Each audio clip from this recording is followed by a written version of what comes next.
Welcome to East Idaho Newsmakers. I'm Nate Eaton. Thanks for being with us. Today we are talking with Shelley and Stafford Smith. They are the owners of Smith Chevrolet, Smith Honda, and Smith RV, correct? Yes. Anything else? What did I miss? Well, we have Majestic Auto Body. Majestic Auto Body. With a partner, our partner, yeah. That's great. So they are some influential business people that have really impacted Eastern Idaho. For how many years has the car business been in your family? Wow. Well, since 1917. Wow, over 100 years. Yeah. Tell me how it all started. My grandfather was one of those traveling salesmen that you maybe hear about in the movies, you know, like Music Man and so forth. And he traveled through Utah and parts of Idaho. He felt after a while that he needed to settle down and needed to find a place to live where he wouldn't be traveling around as he was raising a family. And he liked Idaho Falls. So he searched around and found essentially a defunct automobile business, and he bought into that business. And then that was in 1917. Wow. And then in 1919, it became the David Smith Company. And so we use 1919 as our birthday. So we're now 100 years. 100 years. Congratulations. I know I don't look quite that old. just a little younger. So he starts this business. That was your grandpa. Then does your father take it over? Right, just after the war. Okay. And then you take it over? Yep, 1982. 1982. And now Cannon is kind of running things, at least at the Chevy Smith dealership, right? Oh, it's just so wonderful. He's given me such a nice long tether. It's great. Do you stay on the tether, or are you there and involved still? I mean, so... He's impossible to tether. Yeah, I'm sure. Now, Shelley, tell me how you guys met, you and Stafford. Well, we met, a mutual friend introduced us, and I went to work for him. At the dealership? At the dealership. So that's really how I got to know him. So you were born and raised here in Idaho Falls? Yes. And were you? I'm a Blackfoot girl. Blackfoot. I mean, we're just Idaho kids. Okay, so she came to work for you, and you guys date and get married. And was it always your plan to take over the dealership from your father? Yes. It was? Mm-hmm. And what were your thoughts about that? I was actually working for him at the time that he purchased the dealership. Okay. So that was all in the, in process. Wow. And you used to, the location there on Sunnyside, that's fairly new within the past few years, right? About 2014. 2014. Where were you located before? It was Louisville Highway. We called it Holmes and Yellowstone. And it's just west of the Pine Creek Golf Course. Okay, out there. Yeah. So around what, 2009, 10, 11, when the recession hit, there was a lot of talk about how car dealerships, car manufacturers were hit hard. There was the Cash for Clunkers program, if you remember that. How did that impact your business? I mean, were you worried there for a moment? Would you say that was kind of the biggest challenging time for your business? Yes, it was very challenging. Yeah. Yeah, I saw a lot of red during that time. I bet. How did you get through it? Well, thankfully we had retained some cash, and we blew through it pretty fast. But we got through it, and the Cash for Clunkers you mentioned was a very interesting thing. I didn't agree with it. But it did benefit us. Did it? Yeah. You had people coming in with their old clunkers and getting the rebate or whatever. Yeah, yeah. How has the car industry changed? I won't ask you over the last 100 years, I'm sure you know, but how has it changed over the decades? Well, automobile retailing has become somewhat of like new vehicles are more like a commodity, and you really have to differentiate yourself more on how you approach the customer and the way that you do business and that sort of thing. All of the cars are good, much better than they used to be. And selling new vehicles has become somewhat of a loss leader, like you hear about with grocery stores and milk and those kinds of things. Automobile dealers don't make money on selling new vehicles. Really? It is, the margins are so squeezed.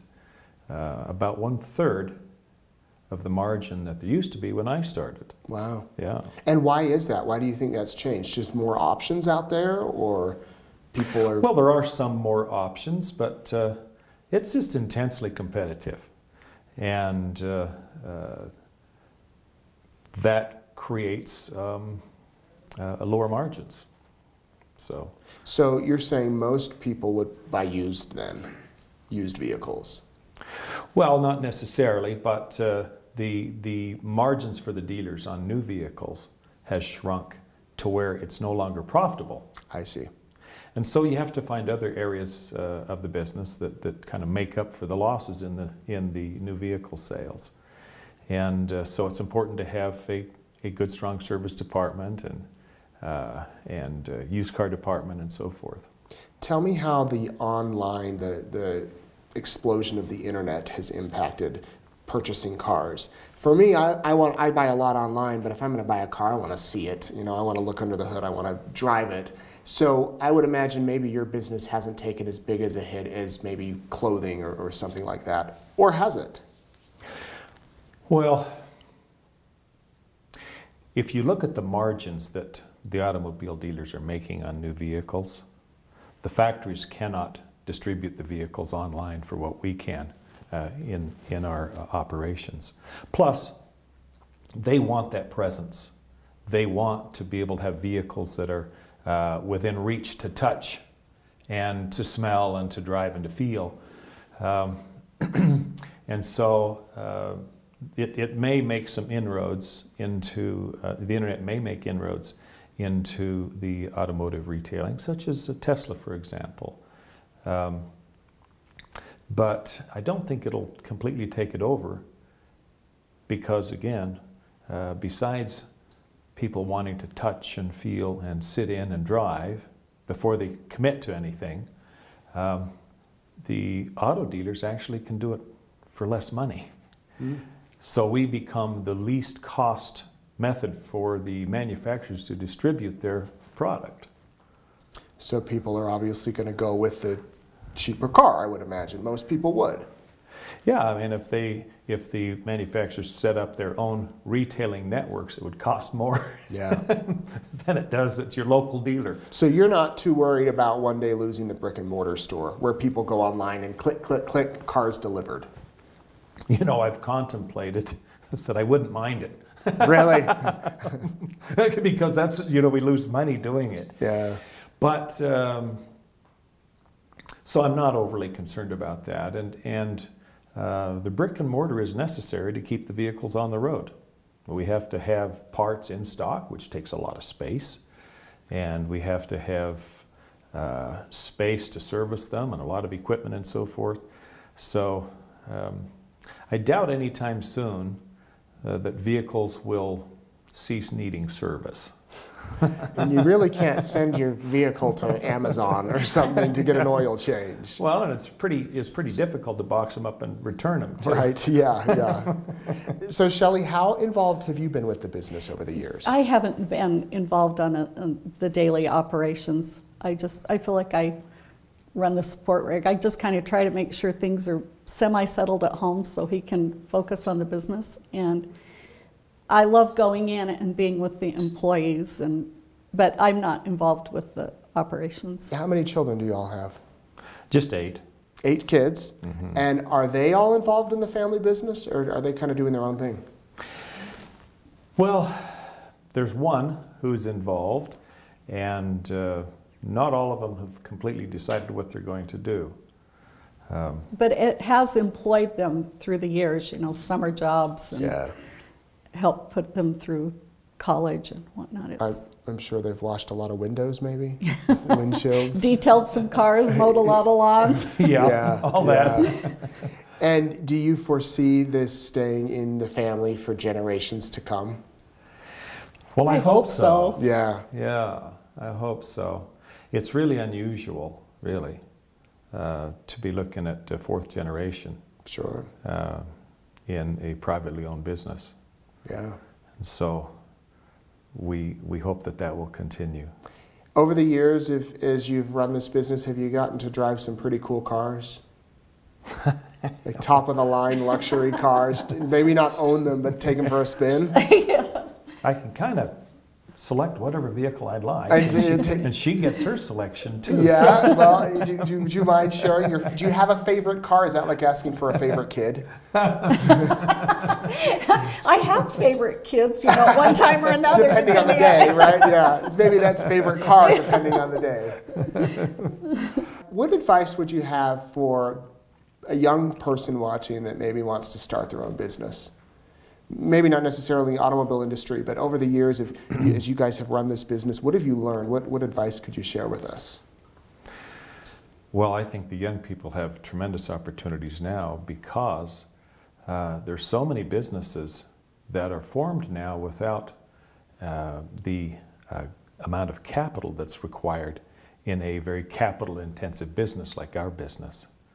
And so you can make yourself a wonderful living just on an idea now. It's really pretty remarkable. It's really fun to watch because these young kids can do things that we could never have imagined and still can't imagine. They think bigger and differently than we did, and it's really fun to watch. And a lot of them can do it from their bed with a phone. Yeah. That's amazing. I mean, really, or see a problem and say, I'm going to disrupt that, and it blows up. Yeah, it's really exciting. What have you learned from your failures over the years? Maybe during that recession when you thought there was a lot of red.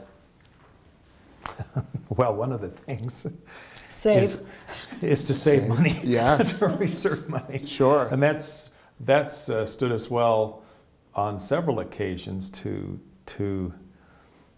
maintain reserves and don't spend it all, because there are fat years and lean years, and it's just the way it is.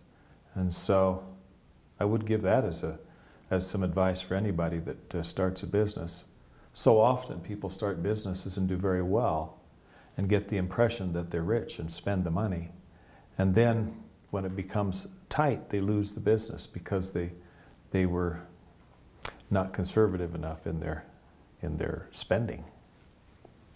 And that applies to everybody in every business, I believe. Yeah. Okay, I'm going to ask you to maybe reveal a secret or two here about how to get the best price when you're car shopping.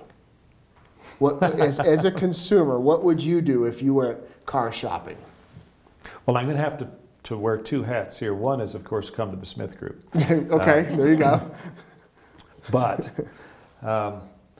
like I mentioned, automobiles now are really quite like a commodity, almost like grain, wheat. Everybody knows what the market is on wheat, and you can't vary from that market very far. Competitive pressures keep the price at a certain level, and so it's not really as much for a dealer. We don't really set the price on our vehicles. The market sets the price. And most everybody's aware of it because you can get our costs anywhere. In fact, in our model of doing business, we just show you the cost. Here's the cost. Of course, we need a little something on top of that. But the price of vehicles doesn't vary from dealer to dealer or from make to make that much. It's that competitive.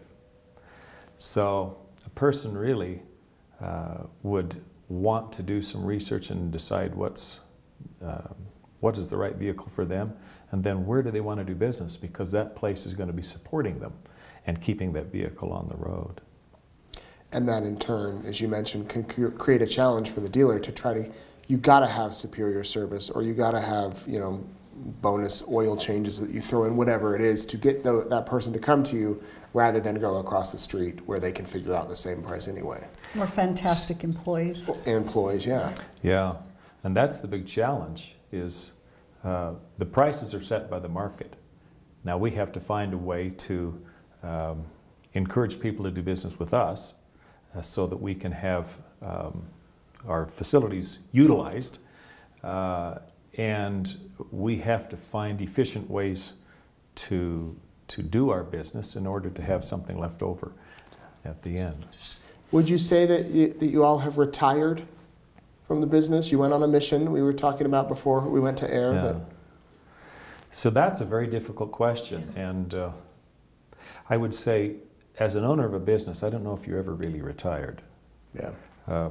This morning I was working, but I wasn't working in the dealership office. I was working from home. So it's not We like definitely you're have a every lot day. more time Yeah. right now to do Yeah.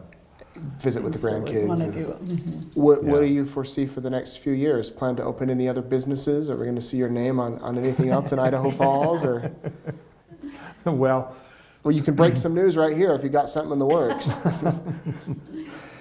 I think our focus right now is to see if we can help, particularly our children and others, to find their place.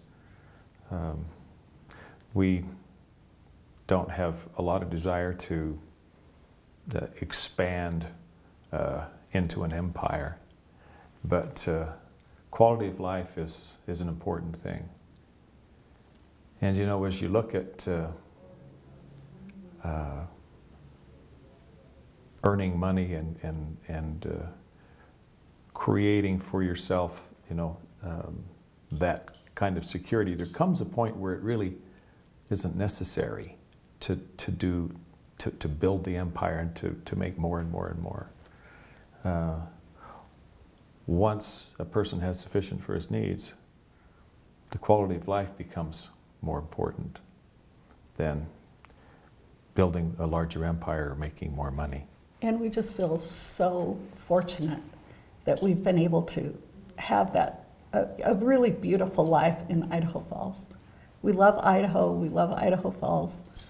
We've just had a beautiful life here and very grateful to have been able to be here all these years. I'll say, what a wonderful place to live. The people, the beautiful nature, and you can access it. Love we to feel go very see other blessed. places, but we're always grateful to be back here. I bet. Right. I bet. Does it still seem real when you're driving around and you pull up behind someone and your name's on the back of their bumper? You know, every day I look for that. Do you? I do. Yeah, there's a Every day I little look and I endorphin see it. release that Like, happens. nice. Yeah, that's good. Well, you've impacted a lot of lives, that's for sure. Not only people who have purchased the cars, but employees over the years, as you mentioned. And here's to 100 more. Happy birthday. Well, thank you so Thank much. you. Thank you. Appreciate the opportunity to chat with you. Shelley and Stafford Smith, the owners of the Smith Group, cars, RVs, Majestic Auto, and who knows what else, maybe a few more down the road. Thanks for being here today on East Idaho Newsmakers, and thank you for watching. Have a good week.